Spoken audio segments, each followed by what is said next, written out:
आइए सुनते हैं चौथ माता की कहानी। तो बोलिए प्रेम से चौथ माता की जय। भगवान गणेश की जय। सर्व देवी देवता की जय। कथा के अनुसार एक नगर में एक बूढ़ी माँ रहती थी। वह अपने बेटे की सलामती के लिए 12 महीनों की चौथ का व्रत करती थी। हर चौथ को पंसारी से थोड़ा सा गुड़ और घी लेकर 4 लड्डू बनाती, एक बेटे को दे देती, एक से पूजा करती, एक हथकार के लिए निकालती और एक चांद उगने पर खुद खा लेती थी। एक बार उसका बेटा ताई से मिलने गया। ताई ने चौथ का व्रत रखा था। ताई से पूछा, माँ तो 12 चौथ करती है। ताई बोली, तेरी माँ तेरी कमाई से तरमाल खाने के लिए 12 चौथ करती है। तू परदेश जाए तो वह एक भी चौथ नहीं करेगी। लड़के को लगा ताई सच कह रही है।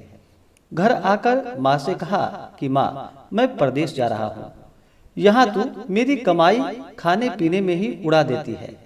माँ ने समझाकर रोकना चाहा, पर बेटा नहीं माना। माँ ने उसे साथ ले जाने के लिए चौथ माता के आंखें दिए और कहा, मुसीबत में ये आंखें तेरी मदद करेंगे। वह आंखें लेकर वहां से रवाना हो गया।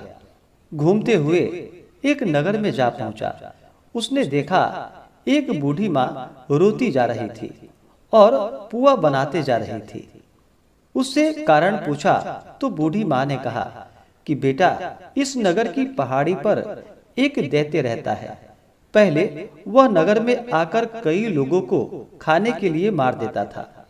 अब राजा हर घर से एक आदमी दैत्य के पास भेजता है और आज मेरे बेटी की बारी है, इसलिए मैं रो रही हूँ और उसी के लिए पुए बना रही हूँ। वह बोला, तू पुए मुझे खिला दे, तेरे बेटी की जगह मैं चला जाता हूँ। बूढ़ी माँ ने खीर पुए उसे खिला दिए। खा पीकर वह सो गया। रात को राजा के सैनिक आए तो बूढ़ी माँ ने उसे भेज दिया। दैत्य के सामने पहुंचने पर उसने चौथ माता की आंखें दैत्य की तरफ फेंक कर कहा कि हे चौथ माता, यदि मेरी माँ मेरी सलामती के लिए व्रत करती है तो दैत्य का सिर कटकर गिर जाए। तुरंत दैत्य का सिर कट गया। लड़का वापस आ गया। राजा उसे उपहार देकर वहां से विदा किया। चलते हुए एक दूसरे राजा के नगर में वह जा पहुंचा।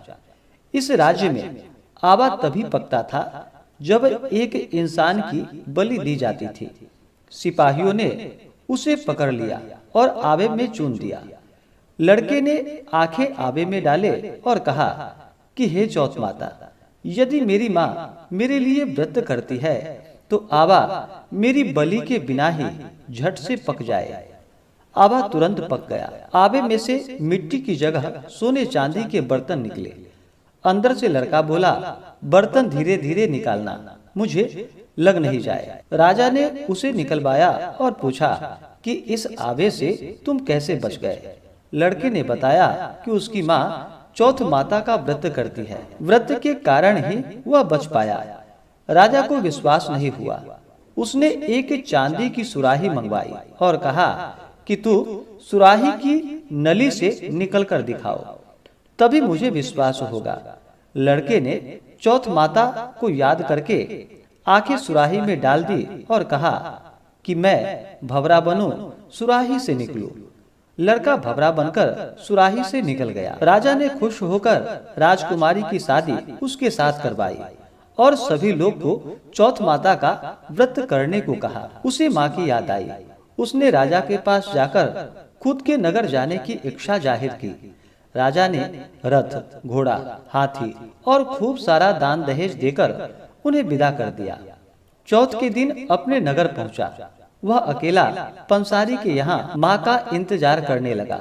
सोचा, चौथ है तो माँ यहाँ जरूर आएगी। थोड़ी देर बाद लकड़ी टेकती हुई माँ आती दिखी। उसकी माँ की आंखों में जाले आने के कारण दिखना कम हो गया था। लड़के ने जानबूझकर अपना पैर लकड़ी में लगा दिया और कहने लगा कि बलरे पूत, काटी मेरे पेट के लगा दी। माँ ने उसे नहीं पहचाना और कहने लगी, भैया मुझे चाहे कितनी भी गाली दे दो, पर मेरे बेटे को कुछ मत कहना। बेटा माँ के चरणों में गिर पड़ा और कहा, माँ मैं तेरा ही बेटा हूँ, मुझे माफ कर दो। माँ ने उसे गले से लगा लिया। नगर के लोग ने विश्वास नहीं किया कि वह उसी का बेटा है। बूढ़ी माँ ने चौथ माता को याद करके कहा कि हे चौथ माता, यदि मैं अपने बेटे के लिए व्रत करती हूँ तो मेरे स्तन में दूध भर जाए और उसकी धार मेरे बेटे के मुंह में गिरे। माँ के स्तन से दूध की धार निकलकर बेटे के मुंह में गिरने लगी। लोग चौथ माता की जय जयकार करने लगे। उस नगर के सभी लोग चौथ माता का व्रत करने लगे। हे चौथ माता, जैसे बूढ़ी माँ और उसके बेटी की सहायता की, वैसे हमारी भी करना। कहानी कहने, सुनने और हुंकारा भरने वाले पर अपनी कृपा बनाए रखना। तो बोलिए प्रेम से चौथ माता की जय, भगवान गणेश की जय, सर्वदेवी देवता की जय। इसी प्रकार से जो भी भक्त सच्ची श्रद्धा के साथ, नियम और निष्ठा के साथ प्रत्येक मास की चौथ का व्रत धारण करते हैं, इस दिन भगवान गणेश जी का पूजन करते हैं, चौथ माता का पूजन करते हैं और फिर चंद्र देवता को अर्घ्य प्रदान करते हैं। इससे भगवान गणेश और चौथ माता प्रसन्न हो करके अपने भक्तों के सभी प्रकार के दुख और कष्ट को दूर कर देती है तथा सुख और समृद्धि का आशीर्वाद प्राप्त होता है।